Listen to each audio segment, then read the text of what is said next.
Mwiriwe neza abanywanyi b'ibiganiro vyacu aho muherereye hose hirya no hino kw'isi, twongeye kwifuriza kumererwa neza cane tunabaha ikaze mu makuru y'uno mwanya. Tugiye kugaruka kw'idonido ry'amakuru akomeye cane, amakuru yihuta adafise ivumbi na gatoya, akomeje kugenda aradusumira uno mwanya. Turi kuwa gatandatu kw'igenekerezo ry'indwi ukwezi kw'icenda umwaka w'2024, turabahaye ikaze ngaho kuri ino mboneshakure yacu ari nayo yanyu ya Burundi News TV, imboneshakure imwe rudende ibandanya kubashikiriza amakuru akomeye cane aba ariko aravugwa hirya no hino kw'isi. Turabahaye ikaze rero, duri ingingo nkuru nkuru turaza kugenda tubashikiriza canga se turaza kugenda tubahereza. Inkuru mbi cane, inkuru yihuta ikomeje kugenda iradushikira uno mwanya, ni inkuru mbi cane cane by'umwihariko mu muryango w'umuhisi Petero Nkurunziza yarahoze atwara igihugu c'u Burundi. Aka kanya dushikiwe rero n'amakuru ateye ubwoba, ateye inkeke ko Keri Nkurunziza na mama wiwe rero Denise Nkurunziza Bucumi bamaze gutabwa mu mvuto, ndetse ko uyu munsi rero w'inyamirambi zishobora rero kubakomezanya mu mpimba ingereza, imwe mu ngereza nkuru ngaha mu gihugu cacu c'u Burundi, ndetse zinagiye zipfungirwamo abantu benshi cyane bagiye batandukanye. Turaza kurebera hamwe rero intandaro ya byose, by'umwihariko igihe yisanganye canga se y'iki kibazo. Ni mu nyuma y'uko kandi amakuru akomeza kugenda aranadushikira uhereye kera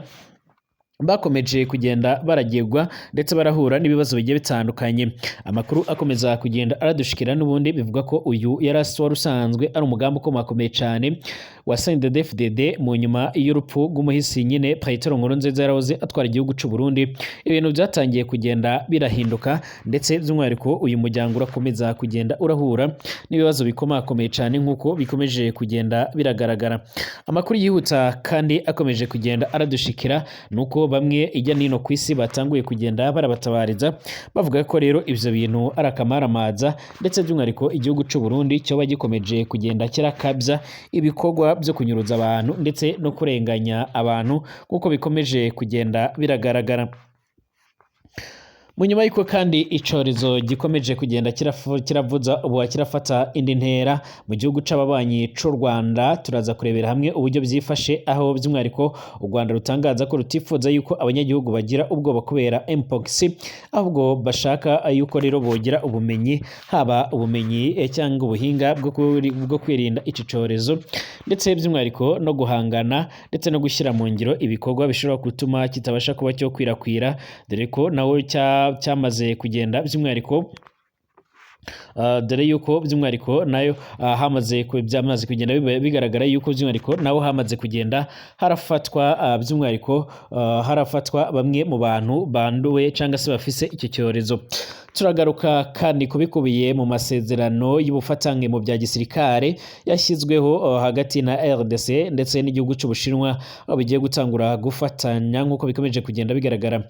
Minisitiri Mwimbu rero yacanye umuriro kwa depite bashinza Uburundi guha Zambia ibigori biroze canga se birimo uburozi, kuko bikomeje kugenda biratangazwa muri uno mwanya. Hari amakuru kandi akomeje kugenda agaruka by'umwihariko mu nyuma y'inama ikomeye cyane yahuze by'umwihariko abayobozi ba NATO, ndetse harimo na Perezida Vladimir Zelensky arongoye igihugu ca Ukraine, ndetse akaba inama yaje kugenda irabera mu gihugu c'Ubudage. Turabira hamwe byinshi bikomeje kugenda bivugwa. Biravugwa ko abasoda benshi ba Ukraine bamaze gupfira mu karere ka Kursk,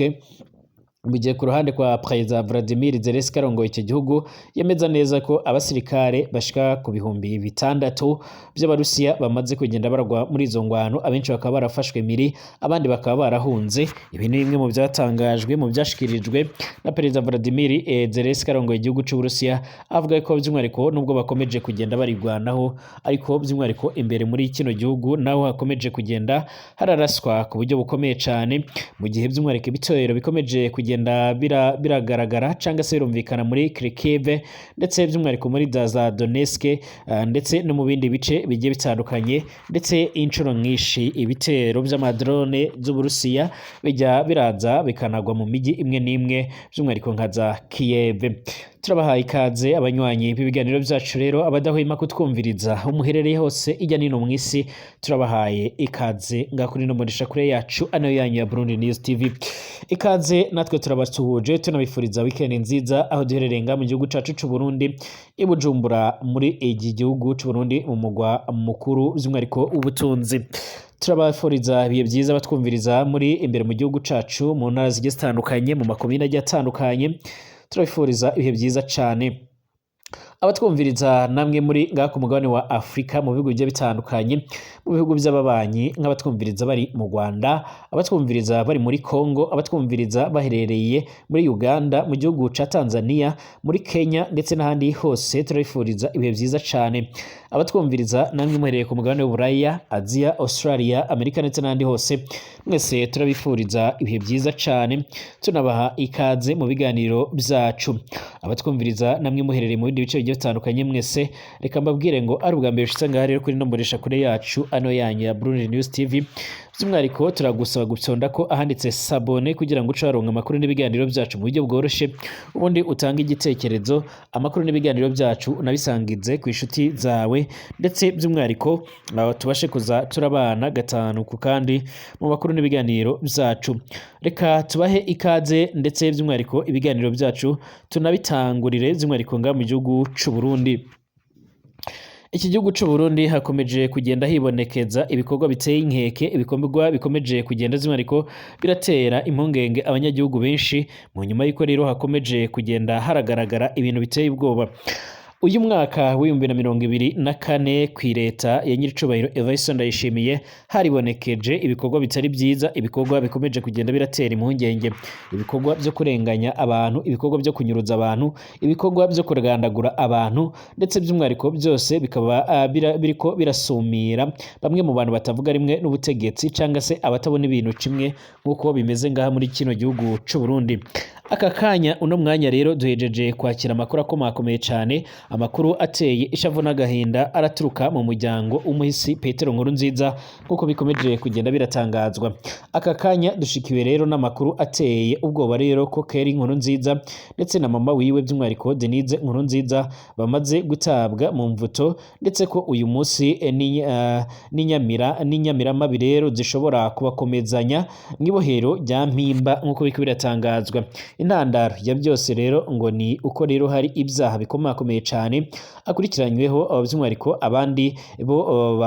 bo bagenewe uwo muryango bemeza neza ko by'umwihariko gutabwa muri iyo mpi rero by'umwihariko byavuye ku kuba Keri Nkurunziza yari yaratorotse igisoda ashaka guhunga igihugu rero by'umwihariko abo bombi rero bakaba bahagarikiwe mu rugo rwabo ruri i Bujumbura nk'uko biriko biratangazwa. Amakuru ariko rero arakwiragira ijya nino ku mbuga ngurukana bumenyi, aravuga yuko rero by'umwihariko ifungwa ryabo ryoba rero rifise aho rihurira n'ishengero ya Eglise de Roche nk'uko biriko biratangazwa. Iyi ishengero ya Eglise de Roche rero ni imwe mu mashengero akomakomeye ngaha mu gihugu cacu c'u Burundi, ndetse ni imwe mu mashengero isanzwe inafise abayoboke cane cane biganjemo abayobozi bakomakomeye ngaha mu gihugu c'u Burundi. Isanzwe irongoye nyine na Pastor Denise Bucumi Nkurunziza, umutambukanyi wahoze ari umuhisi w'igihugu cacu c'u Burundi Petero Nkurunziza, ndetse by'umwihariko binavugwe ko rero bo baragwanyije umugambi wa leta uherutse kugenda urashigwaho uvuga ko rero amashengero ngaha mu gihugu c'u Burundi agomba gutangura gusora, ndetse by'umwihariko n'impano ziba zavuye mu bihugu byo hanze zinyura muri aya mashengero zigomba kuzajya zirabanza kunyuzwa muri banki nkuru y'igihugu izwi nka BRB kuko biriko biratangazwa. Mu nyuma y'uko rero leta y'u Burundi ifashe ingingo ko rero inkunga yose iva hanze igenewe ishengero ritegerezwa kugaburamo rero kabiri, ndetse na leta ngo Denise Nkurunziza unafise inkunga nyinshi cyane mu Burundi, wewe rero ntago akozwa ntabyo ibyo ngibyo ntago bikozwa. Aravuga ko rero ngo kwinjira mu by'Imana kwa leta ari ishano rigwiriye rero u Burundi, ndetse by'umwihariko n'abarongoye iki gihugu c'u Burundi. Abanyagihugu bakaba baracitse umugongo rero bakorora amusozi mu nyuma yo kumva ko Denise Nkurunziza cange se mama buntu yapfunzwe nk'uko bikomeje biratangazwa na bamwe bariko baratanga barahanahana ivyiyumviro ku mbuga ngurukana bumenyi ndetse no ku masanamu ariko arahererekanywa aho ngaho. Cange se mama buntu nk'uko bikomeje kugenda biratangazwa bakaba bariko bavuga yuko bagomba kuba mu mugwanira paka akaba yorekugwa. ndetse bamwe by'umwihariko ntibahengeshanya kuvuga ko rero Angelina Ndayishimiye ari inyuma y'ubwo bubisha rero mu nyuma y'uko rero asaba Denise Nkurunziza ko bofatanya iyo shengero hama Denise aca abyanka rero ko ngo biri mu byamukwegeye akarambaraye kuko biriko biratangazwa. Abegereye nyiricubahiro Evariste Ndayishimiye ndetse n'abandi basanzwe bafise aho bahurira n'abarongoye iki gihugu c'u Burundi by'umwihariko ntibajya umunwa mu kuvuga ko rero uyu Angelina Ndayishimiye asanzwe ari umutambukanyi wa nyiricubahiro Evariste Ndayishimiye ari umwe mu bategetsi nga mu gihugu c'u Burundi batavugirwamo amakuru y'ibanga. Aravuga ko rero by'umwihariko nyiricubahiro Evariste Ndayishimiye yoba afise abajejwe iperereza biwe bo ku ruhande rwiwe, ndetse uyu mutambukanyi wiwe nawe akaba asanzwe afise abandi bamukorera amatohoza mu iperereza nk'uko biko bitangazwa bagenda bamuzanira amakuru. Bivugwa ko kandi by'umwihariko ari umwe mu bantu bifuza kuzagaragara nk'umwe mu bagore bakomakomeye mu gihugu cacu c'u Burundi, ariko kandi bikaba bivugwa ko rero uyu Pastor Denise Bucumi Nkurunziza by'umwihariko nawe akomeje kugenda agaragaza neza ko by'umwihariko adashobora kuba yamusagara cyangwa se ngo amusange mu by'Imana babashe kuba bokiranuka nk'uko bikomeje kugenda biratangazwa. Dukomereze kandi mu yandi makuru akomeje kugenda aravugwa nga mu gihugu cacu c'u Burundi, by'umwihariko hari amakuru yihuta cyane akomeje kugenda aratera impungenge. Harakomeza kugenda harahanwa ivideo ikomakomeye cyane, ni imwe mu mavideo akomeye cyane umwe mu baminisitiri bakomakomeye cyane minisitiri Mwimbu yakaba ariko aracana umuriro ku badepite bashinza igihugu c'u Burundi gwa Zambia ibigori biroze uko biko biratangazwa. Ni video yatanguye gushika ahagaragara ku munsi w'ejo haheze, by'umwihariko aho uyu mudepite yari ari mu nteko ishinga amateka y'iki gihugu ca Zambia, aho yari ariko aratanga agasopo gakomakomeye cyane, ndetse aho yari arimo by'umwihariko ariyamiriza ndetse anavuga ko rero bitumvikana uburyo abadepite ndetse n'abandi bayobozi bakomakomeye mu gihugu ca Zambia bariko baramagana, ndetse by'umwihariko bakavuga amagambo nk'aya ngayo mu nyuma y'uko rero nyiricubahiro Evariste Ndayishimiye agendereye iki gihugu akanagihereza imfashanyo ishika ku matoni 5 y'ibifungurwa nk'uko biriko biratangazwa. Ibi kandi by'umwihariko ayo magambo avuga ko ibyo bigori byari biri mu ishano, by'umwihariko yaje kugenda aratuma abanyagihugu b'abarundi baherereye muri iki gihugu ca Zambia bakomeza kugenda barakubagurwa, abandi bakanyuruzwa, abandi bagahura n'ibibazo bikomakomeye cyane, ndetse by'umwihariko abantu benshi bakaba bariko basaba yuko ivyo bintu byohagarara byanze bikunze. Minisitiri w'ubutegetsi bw'igihugu ndetse n'umutekano w'imbere muri Zambia yacanye umuriro rero ku badepite ba Zambia baheruka kugaragaza impungenge z'uko rero ibigori iki gihugu cemerewe na leta y'u Burundi bishobora kuba biroze canke biri mishano. Mu kwezi gweze rero ubwo President w'u Burundi nyiricubahiro Evariste Ndayishimiye nyine yasuraga Zambia yemereye rero iki gihugu imfashanyo ya toni zishika kuri 5 zirimo ibigori mu rwego rwo kukigoboka rero kubera amapfa adasanzwe akomeje kugenda aracyugariza. Muri iki cyumweru kandi nibwo Burundi bwashikirize Zambia iyo mfashanyo biciye muri ambasaderi wabwo muri icyo gihugu Butoyi Emilienne nk'uko byaje kugenda biratangazwa. Mbere yuko rero iyi mfashanyo igera i Lusaka rero abadepite bo mu nteko ishinga amateka rero ya Zambia bagaragaje impungenge ku buziranenge bwabyo, ndetse bavuga yuko rero ivyo bintu bataba babyizeye. Ni impungenge bagaragaje mu nyuma yuko kandi muri Zambia hapfuye imbwa zirenga 400 bikekwa ko rero zishwe n'ibigori birozwe zahawe kuko bireko biratangazwa. Minisitiri Mwimbu rero ubwo yitabaga inteko ishinga amategeko yashinjije abadepite rero by'umwihariko abo ku ruhande rutavuga rumwe rero n'ubutegetsi kuba bifuza ko rero abaturage batuye uturere dushika kuri 84 tugize Zambia bicwa n'inzara ntibabone ibyo kurya canke ibifungurwa. Uyu mu minisitiri kandi yanagaragaje yuko yatunguwe cyane no kuba abadepite baragaragaje impungenge ku buziranenge bw'ibigori Zambia rero yahawe n'u Burundi, agaragaza neza ko rero biriya bigori ari impano ikomakomeye cyane kandi idashobora kugira ikibazo yoteza. Ati twumvise umwe rero mu badepite abaza ku buziranenge bw'ibi biribwa rero, ese madamu President w'inteko ishinga amateka mu by'ukuri ubona Uburundi bwoha abanyagihugu rero ba Zambia ibiribwa biroze? Uratekereza abanyagihugu b'u Burundi batifuza bakifuza rero kutwica nk'uko uriko kugenda urabikora canke urabibona? Minisitiri Mwembo rero yanavuze ko ibyabaye ari nko gutuka rero abarundi bari gufasha abanyezambia ndetse by'umwihariko n'umuyobozi Evariste Ndayishimiye waje hano kubaganiriza ndetse no kugerageza gukomeza ubushuti ndetse n'imigenderanire hagati y'u Burundi ndetse na Zambia. Yunzemo ko abanyazambia rero bakabaye bashimira abarundi babagobotse aho kuba batuka cyangwa se kubitura ibindi bibazo bigiye bitandukanye. Mu nyuma y'iko rero ayo makuru akomeje kugenda arashyirwa ahagaragara, haje kugenda arakurikiraho by'umwihariko guhiga bukware abarundi baba muri iki gihugu ca Zambia, aho bakomeje kugenda barahura n'ibibazo bikomakomeye cyane ndetse abandi bakaba baratanguye kugenda baranyuruzwa nk'uko amakuru akomeza kugenda aradusumira. Amakuru kandi akomeza kugenda aradushikira canke amakuru yihuta cyane nk'uko bikomeje kugenda biratangazwa, haramwe mu masezerano yamaze kugenda arashigwa ahagaragara y'ibyavuye mu masezerano yashyizweho umukono ku ruhande rwa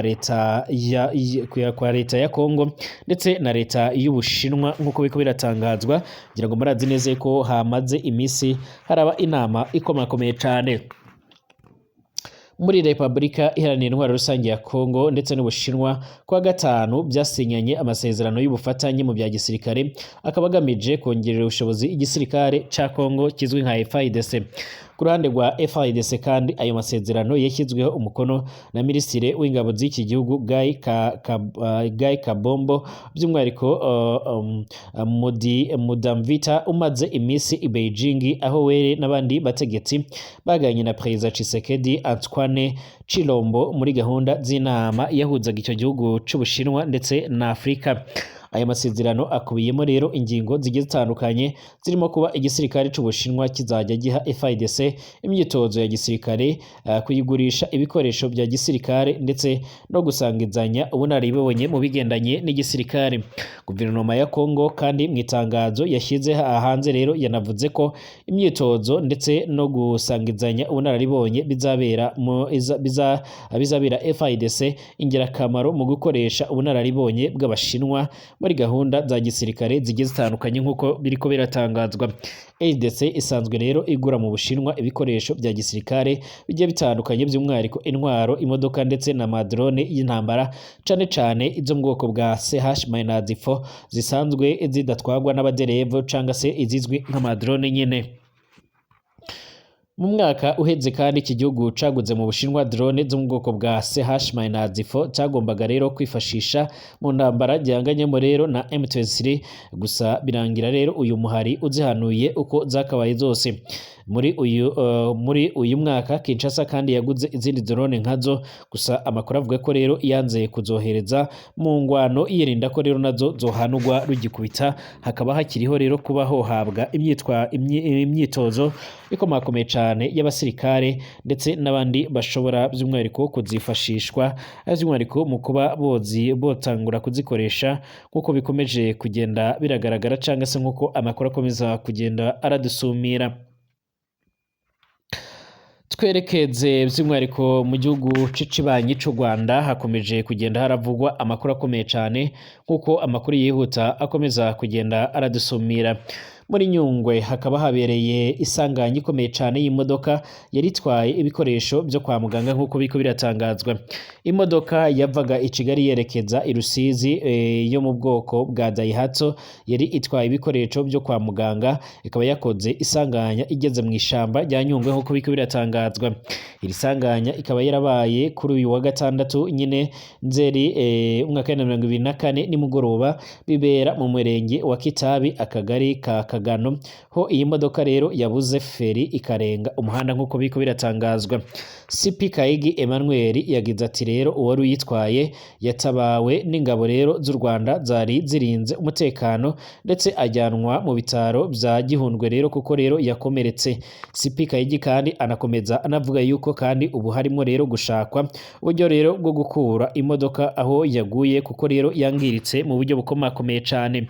CP Kayigi aragira inama by'umwihariko akanakangurira abatwara ibinyabiziga kubahiriza amategeko y'umuhanda ndetse no kugenda neza, kuko baba rero batagenda bonyine mu muhanda, haba harimo rero n'ibindi binyabiziga, bityo ko rero hagomba kubaho kwitwararika ndetse no kwitwara neza mu bigendanye no gukoresha umuhanda nk'uko bikomeje kugenda biragaragara. nkuko kandi bikomeje kugenda biratangazwa amasanamu akomeje kugenda arahererekanywa ku mbuga ngurukana bumenyi yose arerekana ndetse by'umwihariko akanagaragaza uburyo rero amakarito amwe namwe yarapakiwemo imiti yamaze kugenda arapakururwa, ariko by'umwihariko iyi modoka yo ikaba yamaze kugenda ijya ishigwa ku ruhande mu nyuma y'uko rero yakomeje kugenda igaragara ko yangiritse mu buryo bukomakomeye cyane.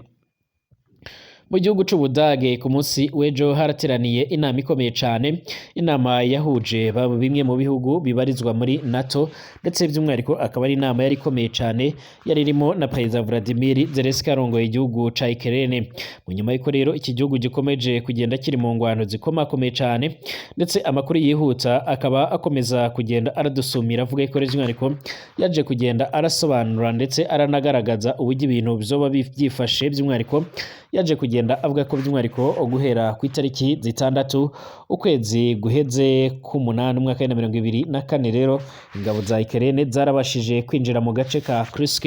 canke mu karere ka Kursk by'umwihariko gasanzwe kabarizwa mu gihugu c'Uburusiya, ndetse bivuga ko rero bamaze guhitana abasoda b'Uburusiya bashika ku bihumbi 6. Ibi ni bimwe mu byatangajwe na Vladimir Zelensky arongoye igihugu ca Ukraine. Yanavuze ko kandi by'umwihariko ibi kandi bisa naho bivuguruzanya n'ibyatangajwe na Perezida w'Uburusiya, Perezida Vladimir Putin, n'abaherutse kugenda arashimangira ndetse akanagaragaza neza ko by'umwihariko